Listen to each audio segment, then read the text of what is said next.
Thanks for joining us this hour. I'm Amarachi Ubani. Here's what's coming up on the world today. Ukraine hit by what is described as the biggest ever aerial attack from Russia. Countries react to Trump's new tariffs and the UN decries the impact. Plus, Kenyan President William Ruto orders the police to shoot protesters in the leg. Let's begin the world today. Ukraine has suffered what is being described as its heaviest attack from Russia after at least 728 drones and 13 cruise or ballistic missiles struck cities around the country multiple times. This was confirmed by President Volodymyr Zelensky, who condemned it. His comments on social media says, "It comes precisely at a time when so many efforts have been made to achieve peace, to establish a ceasefire, and yet only Russia continues to rebuff them all." The overnight strike came after President Donald Trump said the U.S. would send more weapons to Kyiv, a reversal of last week's suspension, which U.S. media said Trump had not known about. On Tuesday, the U.S. leader expressed growing frustration at Russian President Vladimir Putin. The two leaders have been in regular contact, but this has so far failed to translate into tangible steps towards a ceasefire in Ukraine, something Trump once said he would be able to achieve in a day. In the meantime, the Ukrainian president says he's ordered an expansion of contacts with the United States to ensure critical deliveries of military supplies, primarily air defense. Zelensky issued his call a day after President Trump said Washington will send more weapons to Ukraine, mainly defensive ones, to help the country defend itself against intensifying Russian advances. Zelensky said the current focus for deliveries was on air defense as well as other elements of supply from the U.S. The U.S. Defense Department said it would send additional defensive weapons to Ukraine at Trump's direction to ensure the Ukrainians can defend themselves while efforts continue to secure a lasting peace. Negotiations between Israel and Hamas in Qatar on a new Gaza ceasefire and hostage release deal have reportedly stalled after 3 days of indirect talks. This was revealed by the Palestinian official there, who says key sticking points include how aid would be distributed during the ceasefire and Israeli troop withdrawals. Israeli Prime Minister Benjamin Netanyahu is visiting the U.S. and hopes of a deal had been raised as he had an unscheduled second meeting with President Trump on Tuesday. U.S. Special Envoy Steve Witkoff also said they were now down to one unresolved issue at the Doha talks, and he was hopeful of an agreement on a 60-day ceasefire by the end of this week.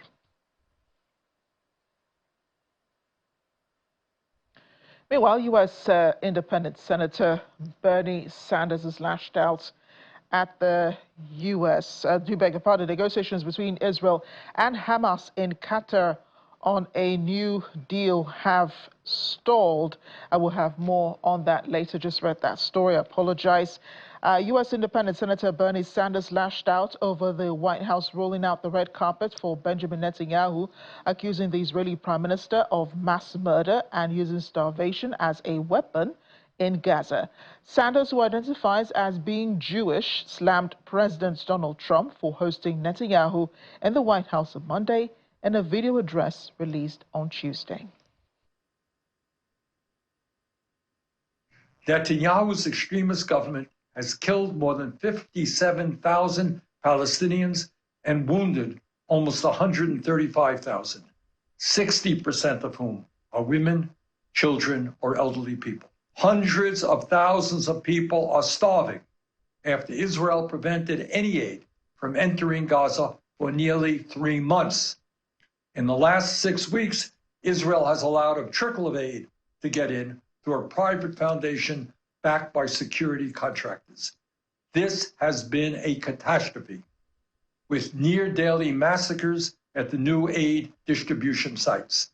In its first 5 weeks of operation, 640 people have been killed and almost 5,000 injured while trying to access food through this mechanism.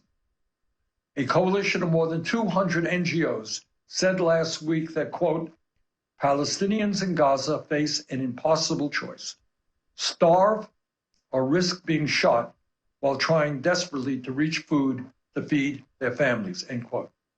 The Red Cross reports that Gaza's hospitals are overwhelmed by a, quote, relentless surge in critical cases, end quote, from these daily massacres, and that medical facilities are running out of body bags.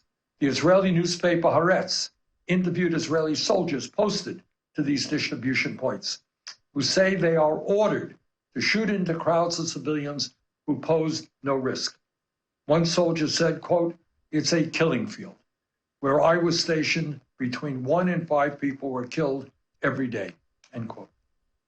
Netanyahu's extremist government is also preventing baby formula from reaching hospitals, meaning mothers who have been starved for months and cannot breastfeed their infants have no alternative but to watch their children slowly starve.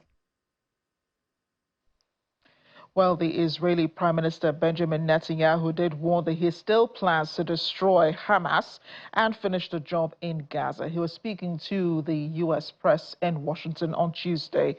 Netanyahu shared news on the deaths of Israeli soldiers in an ongoing operation in Gaza, saying that these are momentous days, but they're also touched by tragedy. According to him, Israel lost 5 of its brave soldiers in Gaza. The Israeli Prime Minister then noted his common policy with President Donald Trump. We lost 5 of our brave soldiers in Gaza. The people of America, of Texas, have profoundly lost their colleagues. We stand with the people of Texas and the people of America, as the people of America stand with us. We send our condolences to the bereaved families. I said these are momentous times, and they are. The President and I believe in a doctrine called peace through strength. First comes strength, then comes the peace.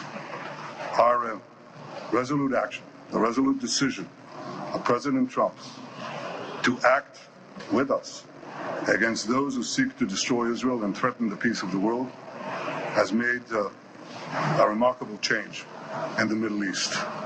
The remarkable American B-2 pilots showed remarkable perseverance, persistence, and power. The soldiers of Israel fought like lions, our pilots struck like lightning, and our common alliance roared like thunder. And this is having a great change in our region. There are opportunities for peace that we intend to realize. We're working together on this. We have still to finish the job in Gaza, release all our hostages, eliminate and destroy Hamas's military and governance capabilities, because Gaza must have a different future for our sake, for everyone's sake. And no country will settle for less. We certainly will not. Well, Bernie Sanders' outburst earlier did not stop Israel and the United States signing some agreements, one of which is a memorandum of understanding on energy and AI cooperation as an opportunity to make both of them greater again. Guadalupe River and Kirk County working to reunite families. Well, that was a picture of the situation in Texas, where there has been over 100 people killed following floods that started Friday. Authorities say at least 161 people are still missing, many of them in the hard-hit Kerr County, including 5 campers and a counselor from Camp Mystic, a Christian all-girls summer camp located on the banks of the Guadalupe River. At least 111 people have died in the disaster, according to the latest county-by-county tolls published by U.S. media. More than 90 of them were in Kerrville area. Texas is not alone. Neighboring New Mexico saw a flash flood emergency on Tuesday, as well causing the deaths of at least 3 people. The large search and rescue effort, including local, state, federal, and volunteer agencies, continue. As of 8 a.m. Central Time, 87 deceased have been recovered in Kirk County, including 56 adults and 30 children. Identification is pending for 19 adults and 7 children, with 1 additional person still unidentified. At present, 5 Camp Mystic campers and 1 counselor still remain unaccounted for. We ask private boats to stay off the Guadalupe River to allow search and rescue teams to operate without any interference. This is a tragic time for us. We as Texas are strong, and together we face adversity. Your Texas game wardens responded in the early mornings of Friday to this tragic event, along with many other local and state partners. Since the early mornings of Friday, your Texas gamers have had over 300 game wardens in the area, serving the people of the state of Texas and the citizens of Kirk County. Among that, we've searched 26 river miles since this tragic event has started. We've had approximately 444 rescues, 30 recoveries. Some of our resources and assets we have dedicated to this tragic event include 2 helicopters with hoist teams, 12 drone teams, 10 K9 units, 9 swiftwater boat crews, 15 airboats, 16 UTVs, and 169 four-wheel drive vehicles. More rain I have is a expected question. to come down west of us, and eventually it's going to get down to Guadalupe River. Is that going to put a halt to the searches? And if not, how are you going to change the trajectory of the search and rescue operations? So with the water coming down, that's always a concern, and I'm sure you've been monitoring the last couple of days where we've had some reports of maybe some additional water coming in. Obviously, that's going to impact the search and recovery efforts. Us with numerous other agencies do have air capabilities, drone capabilities. We've got numerous fixed wing, rotary helicopters here. So it will alter our patrol patterns and alter our searches, but it won't deter them.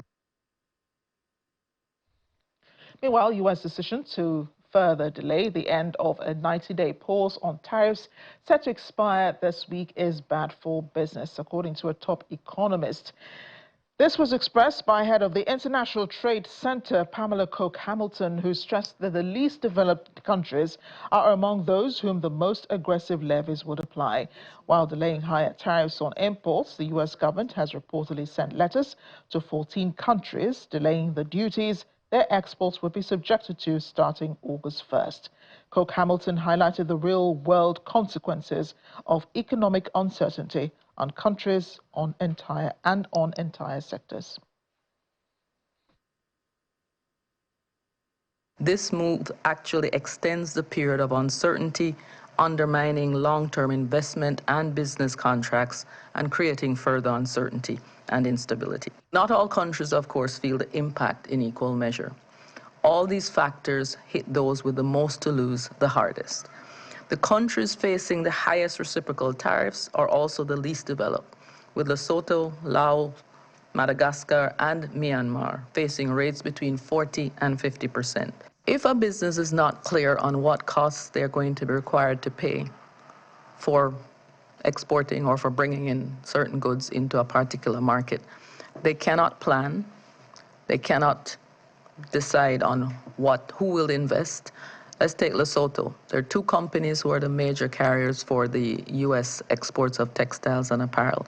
They have withheld their investment for the time being. There's no commitment to moving forward. There therefore is no stability in the industry or for employment.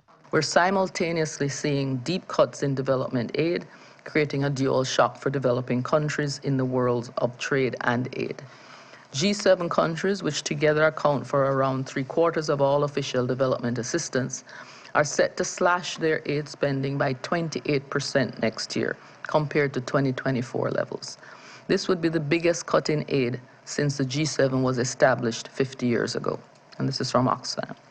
In short, in today's context, a perfect storm is brewing. I think in the long run, it will have a negative impact on the U.S. economy. broadly speaking. I'm not clear on what the plan is, what the long-term plan is, and I presume there is one. But from my perspective at this point, I don't see a win here in the long term. As for the Malaysian Prime Minister, he's sounding a warning about global trade being weaponized against weaker countries. He was expressing his concerns at the ASEAN summit in Kuala Lumpur in Malaysia earlier today. Prime Minister Anwar said that while power had always shaped trade, it was today increasingly defining it. He made his comments as U.S. Secretary of State Marco Rubio was en route to Malaysia for his first visit to Asia as Washington's top diplomat.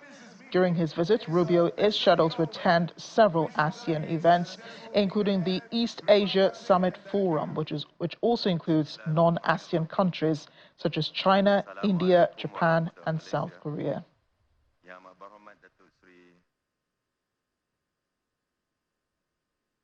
In the realm of geopolitics, great power rivalries cast their long shadows across our region. Protectionism endangers the open multilateral trade which powered our growth.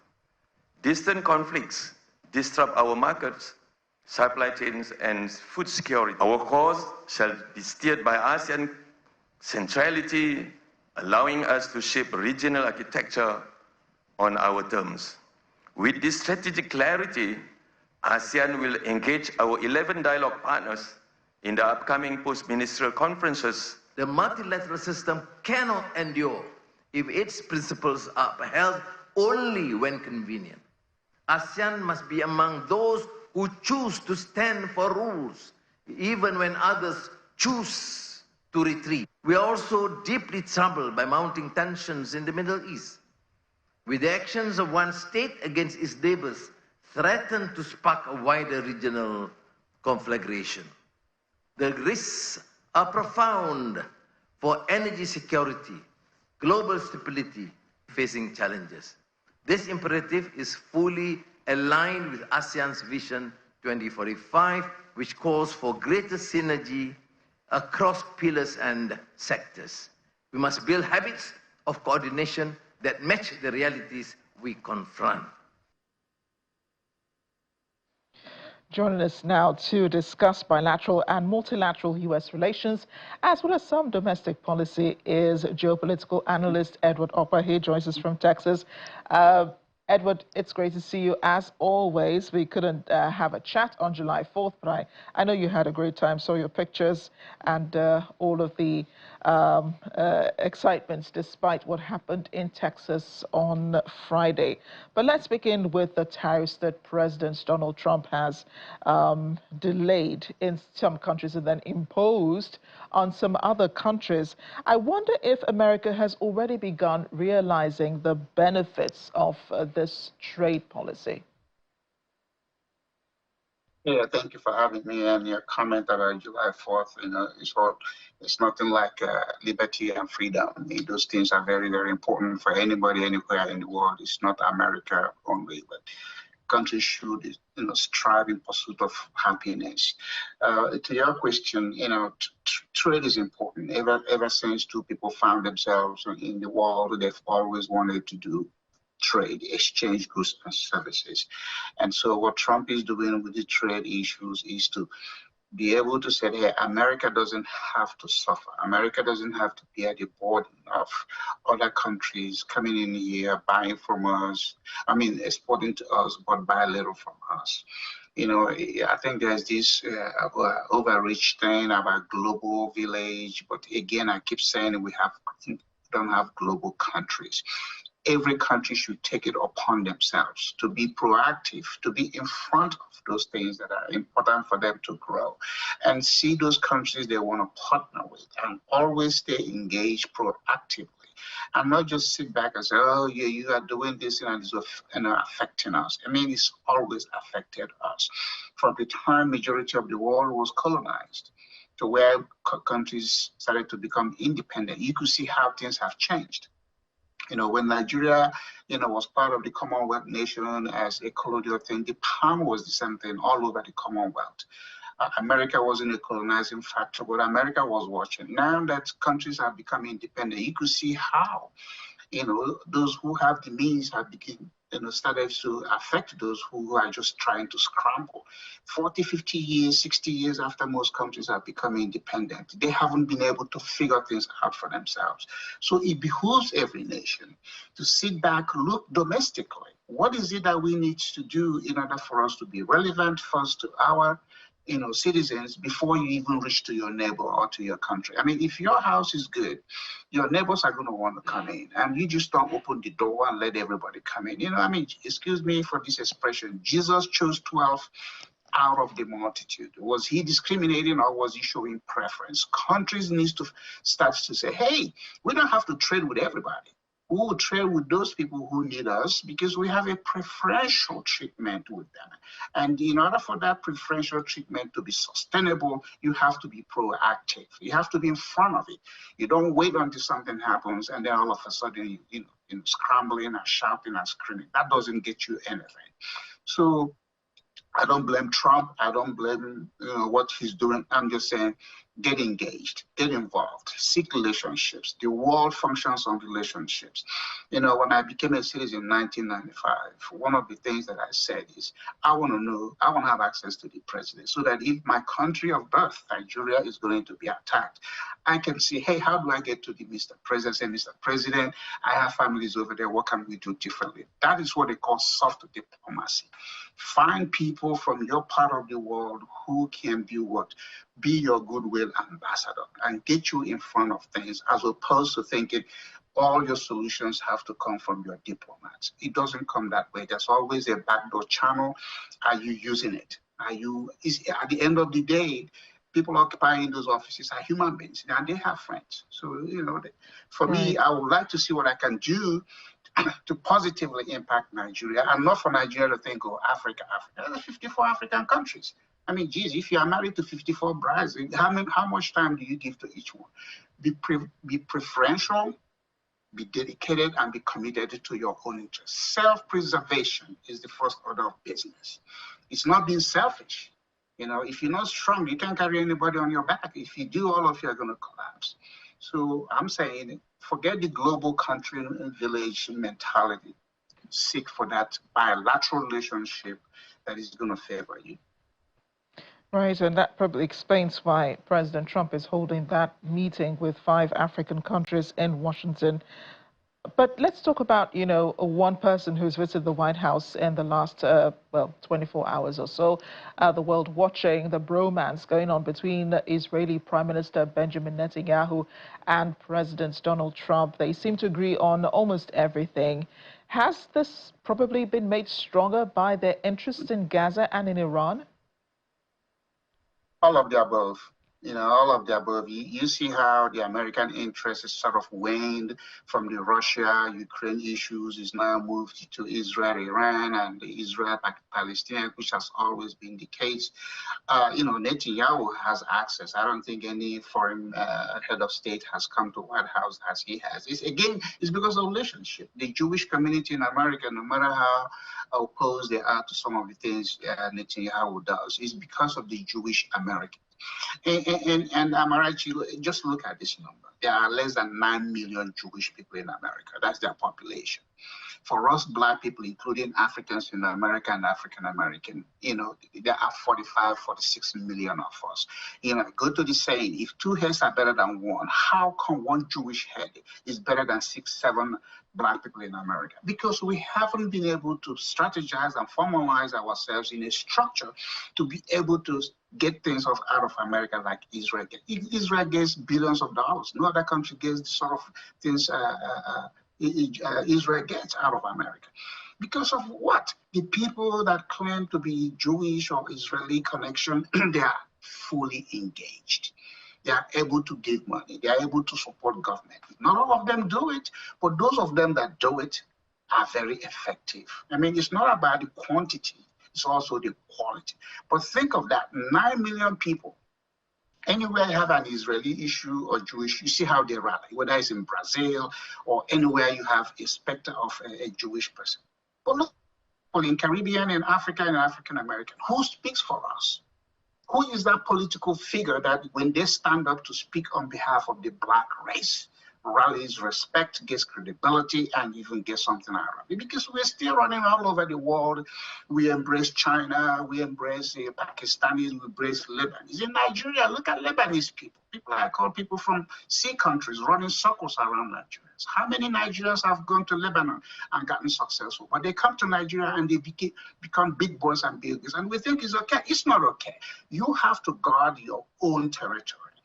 Somebody should not come into your living room and push you to the boys' quarters and you think it's okay. No, you have to be protective, you have to be self-preserving, and you have to affirm your right to own your own territory. The world is owned by territories.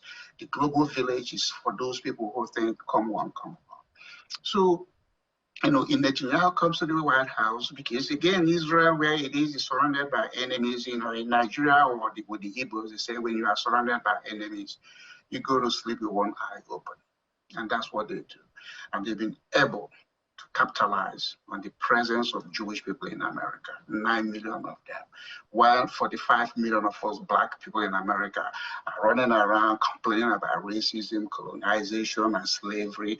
With all the degrees we have, with all the things we have, no African country has successfully benefited from the presence of American and Black people in America, or anywhere. And that is what our political people should be looking at. What are we missing? Don't we have the PhDs? Don't we have the MBAs? What school in the world has any one of us attended?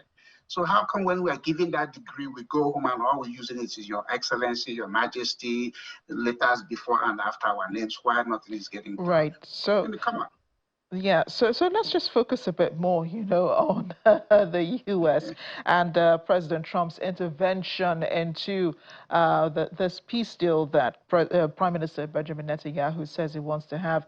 In international relations, we say in order to have peace, you have to fight wars. So is this war between Israel and Hamas, the militant group in Gaza, will it bring peace in Gaza?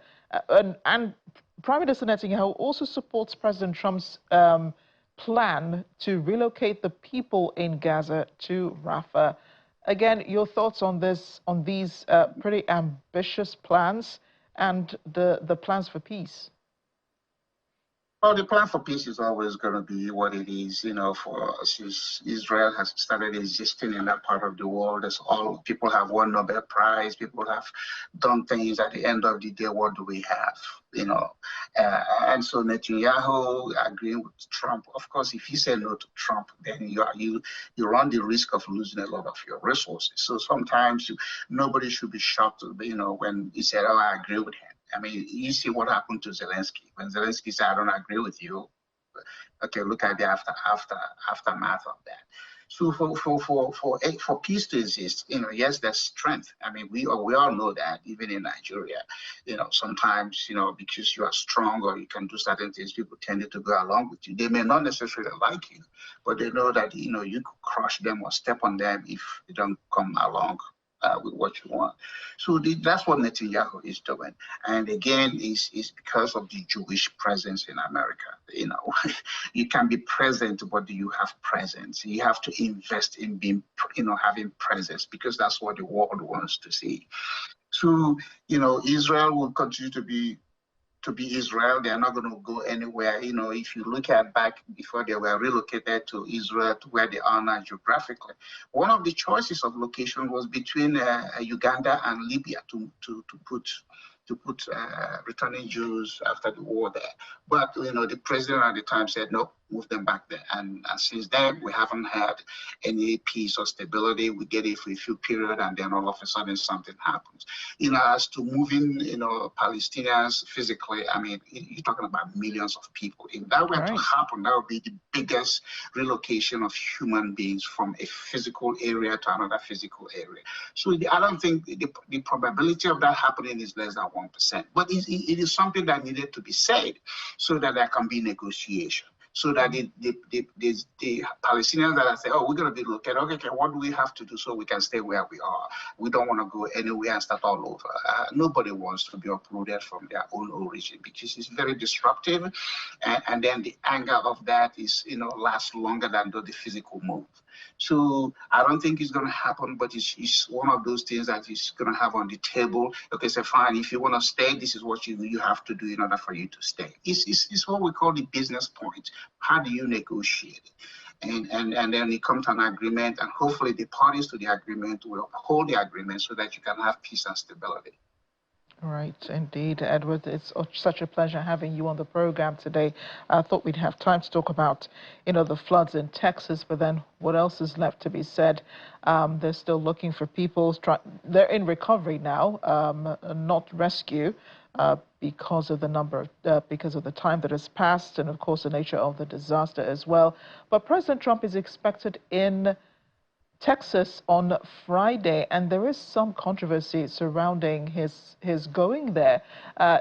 Some think that it will pull on a lot of resources just to keep the president and his entourage afloat in Texas, to make sure that they do have some comfort, and that this could draw from the resources that are supposed to be deployed to the people who really need them in Texas. Well, I mean, the president already has to hop on Air Force One or Marine One, and he can get to anywhere, any part of America. There will be local resources in terms of security for him. The federal might is always the federal might, but this is to complement what Texas is doing. The Texas emergency resources is already deployed.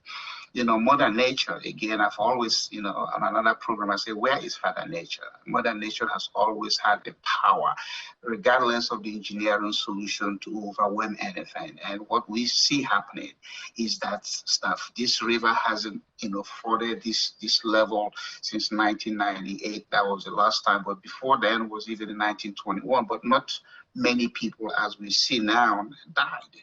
So it tells us that this world has the ecosystem of the world has its own ways. It has its own mind. It does what it does, and oftentimes, at the displeasure of us living, because if a family member, a friend is to die during this disaster, then what do? I mean, you can't say, oh, this is what we're going to do now, and that will not happen. And then Mother Nature comes in and tells you your engineering and scientific solutions has nothing to do with me. I do what I want and when I want it. What technology we are trying to deploy now is how do we put warning signs along, potential disaster route. Remember, in America, we get fire issues, we get tornado alleys, we get earthquake, we get all kinds of stuff. I mean, this is one country. Maybe it happens in other countries, well, just because they don't have the media resources to bring it instant like we do now. But it happens all the time. There's no year in America we don't have something major disaster happening. Has that made us resilient? Of course, yes, it has. It has made us come with solutions and innovations, yes, but it still doesn't stop it. So what we want to do is to mitigate and manage, and such that we don't have, the impact as it is. It's going to be billions, if not hundreds of millions of dollars, to rebuild some of this stuff. We've got to look at our bridges. We've got to look at our waterways. We've got to look at the debris. When you look at this stuff, you see a lot of debris are being carried, and those debris contribute to the flooding, because if water is flowing and is impeded by stuff, the force is going to make it to start to pound. And as it's pounding, it's going to crest, go over the bank, and then it's going to overflow. But if you are able to do a retention pond or deepen the depth of the river and give it that time so that it can flow maybe so far away from where people live, then you can minimize the damage. But if the debris are allowed to get into the river, it happens in our creeks here in Dallas. Little rain, boom, all of a sudden we have flooding. And when I ran for mayor, one of the things I spoke about is that we need to clean our creekways so that we can enable the flow of water before it causes damage. But again, it costs money to do those things. I mean, no government has a limited resources. You just have to manage with the resources you have. Indeed, Edward, thank you so much. Unfortunately, the lives of those who have been lost in the disaster cannot be replaced. Everything else can be, the houses and the bridges, even the river, but not the people. Thank you again for speaking with us on The World Today. Thank you. Welcome back. Well, the South African government has rejected an announcement by the U.S. government to impose a 30% tariff on South African goods. Some business leaders say the African Continental Free Trade Area could serve as a critical buffer against mounting global trade shocks. They were reacting to the news at a meeting in Johannesburg, where they stressed the need for African businesses to adapt swiftly in the face of escalating geopolitical tensions and volatile trade dynamics. Our South Africa correspondent, Innocent Samosa, has more. Business leaders, policy makers and business executives have converged here in Johannesburg, South Africa, to discuss the impact of ongoing geopolitical uncertainty on South African industries and cooperation. Now, we do know that those behind this gathering says it aims to identify the sectors most at risk and unpack the underlying reasons behind their vulnerability. Jack Wolferis, Director and Sector Head for Industrials, Trade and Manufacturing at Clive Decker Hofmeyr, says Africa must strategically position itself to navigate rising geopolitical tensions and global trade wars. From an African perspective, we need to really look at where we're going. So we have the African Continental Free Trade Agreement, and I think what needs to happen with the trade war, it's not just affecting South Africa, it's affecting a number of African countries also. But we need to actually be more intentional. So we have this agreement, but we're not intentional enough, I think, from a political perspective to ensure that we actually have the right domestic policies in place. We have the overarching AfCFTA to encourage and ensure that trade actually happens on a continental level, because that's potentially the solution. Delegate says government policy can play a crucial role in supporting industries during times of geopolitical uncertainty. I think it's incredibly important, but I think that more important is for companies to realize what is within their realm of control right now. I think it's something called active acceptance. You accept that right now the geopolitical landscape is a little bit of a roller coaster ride, and what is within my control as a company to kind of navigate this crazy landscape that I'm facing right at the moment. So yes, government policy, incredibly important. I think it's extremely important, and particularly from a foreign direct investment perspective. So making Africa really a place that investors want to allocate their capital. We're seeing investors around the world a little bit hesitant now around the US, for example. That capital has to go somewhere. So I actually think it's an opportunity for African governments to say, hey, this is a really good place to invest by making it business friendly. As Africa faces mounting global pressures, business leaders say collaboration between government and the private sector will be key to building economic resilience. From Johannesburg, South Africa, Innocent Samosa, Channels Television News. Well, social media has been alive to reactions following the new revised visa policy for Nigeria by the United States, which took effect from Tuesday, July 8th. The U.S. government released a statement saying effective immediately, most non-immigrant and non-diplomatic visas issued to Nigerian citizens will be single entry with a 3-month validity period. According to the statement, those U.S. non-immigrant visas issued prior to July 8th, 2025 will retain their status and validity. They also said that this is a standard globally. Visa reciprocity is a continuous process and is subject to review and change at any time, such as increasing or decreasing permitted entries and duration of validity. According to the U.S. statement, you can view the latest information on visa reciprocity schedules for all countries at travel.state.gov. The State Department says visa policies remain subject to ongoing review and may change depending on evolving diplomatic, security, and immigration benchmarks. The U.S. government says it's working with Nigerian authorities to ensure the country meets key international standards. Well, earlier, my colleague, Joke Rogers, spoke with the Foreign Affairs commentator Curtis Adigba on his thoughts. President Trump has been very consistent. He has been consistent about not wanting other countries to team up with BRICS against the interests of the United States. he sees any attempt to join BRICS or to identify with the ideas of BRICS as an attack on the U.S. And so this is him fighting back against President Tinubu's participation at the BRICS meeting.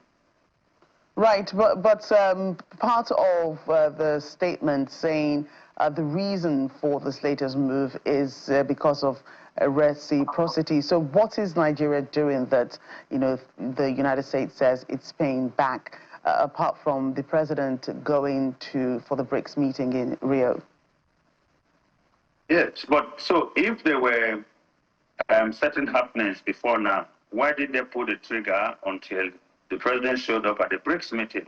The fact is that Nigeria and the United States have had a very cordial relationship as far as issuance of visa for Americans and for Nigerians is concerned.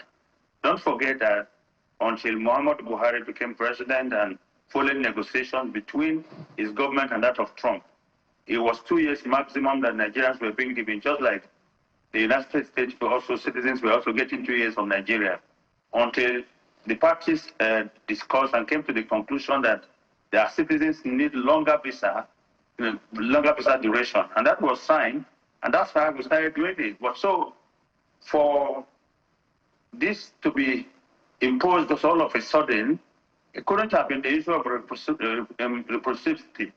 I mean, it couldn't have been just based on the fact that we did not reciprocate their efforts well. I think it's basically Trump telling the world that it's American first. He believes in American leadership, but not based on collaboration, based on America dictating to other nations what they need to do. He forgets that irrespective of how powerful a country is, in international politics, there's equality of nations.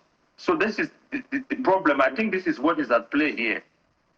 Right, and you don't think even for a moment that it could have anything to do with the Trump administration's plans, you know, to cut immigration to the United States in its entirety, and Nigeria is just caught in the crossfire of this? President Trump does not want immigration from Africa, legitimate or illegitimate. He said so.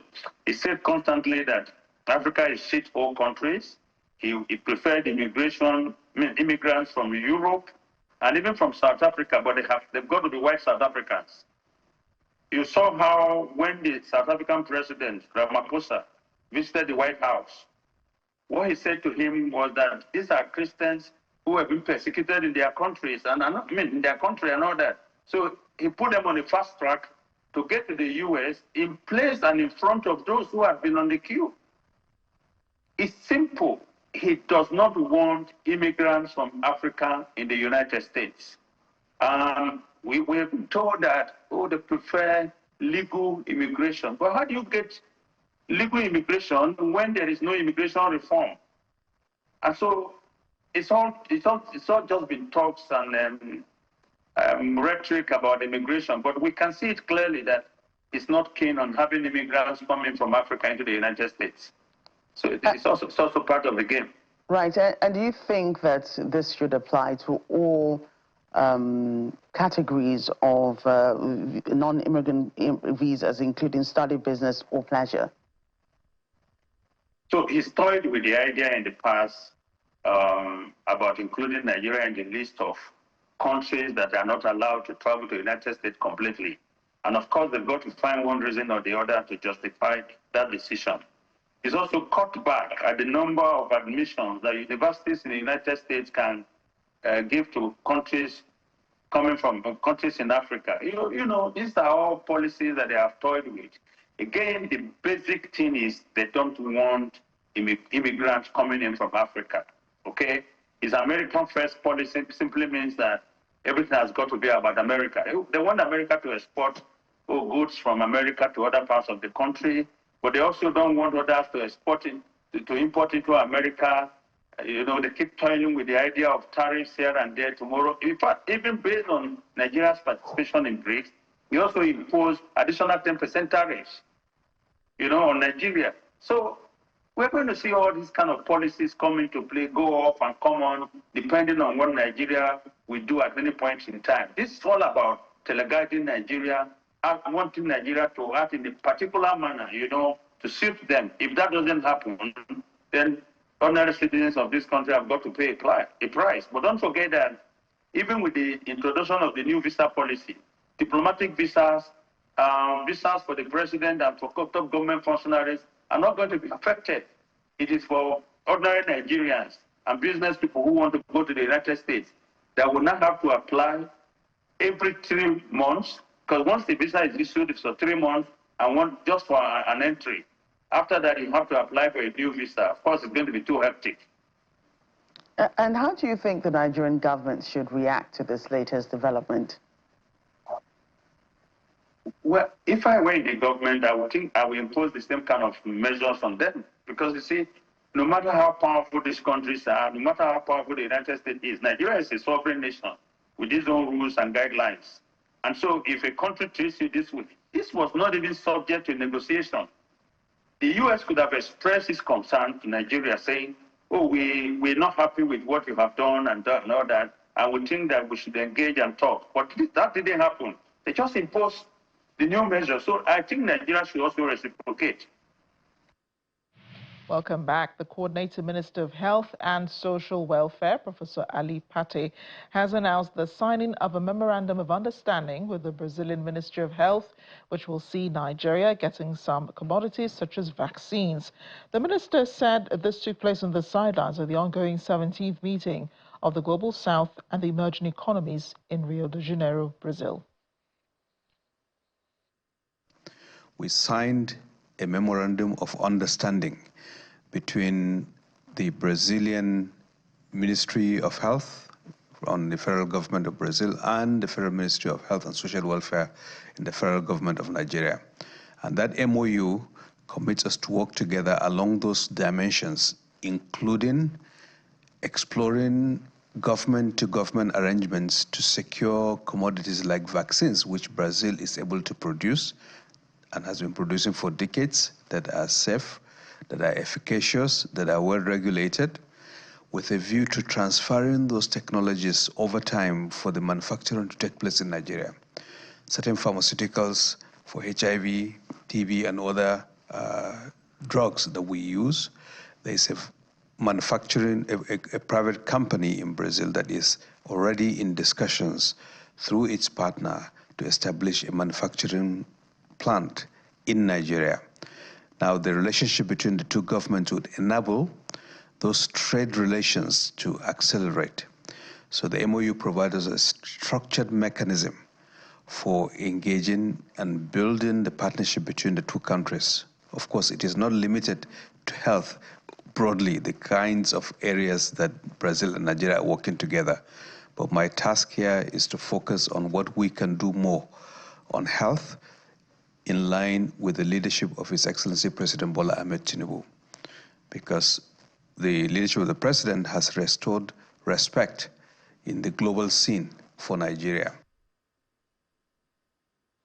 Over in Kenya, President William Ruto has ordered the police to shoot protesters targeting businesses in the legs, ensuring they are incapacitated, however not killed. A statement released by the president says anyone caught burning another person's business or property should be shot in the leg, hospitalized and later taken to court. He says don't kill them, but ensure their legs are broken.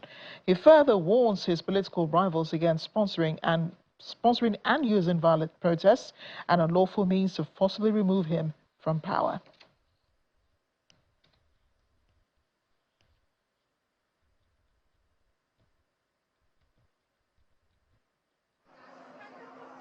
Finally on the program, porcelain faces to miniature couture, Hong Kong's annual Dollism Plus Festival has once again enchanted doll lovers from around the world. This was held at the Sheraton Hotel's Grand Ballroom. The expo was a vibrant display of handcrafted dolls, anime-inspired collectibles and plush figures dressed in everything from Victorian gowns to modern streetwear. At the DIY booth, attendees attempted to attach eyelashes onto tiny faces, while fashion stores were abuzz with collectors searching for the perfect outfits for their dolls, sifting through an array of doll-sized garments that often cost more than human clothing, believe it or not.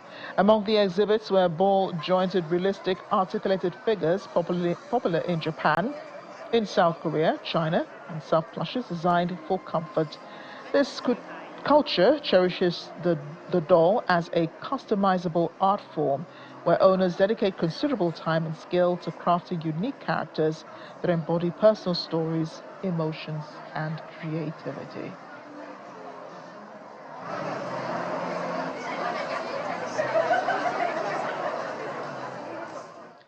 Well, they sure are creative. Thanks for watching The World Today. I'm Amarachi Ubani.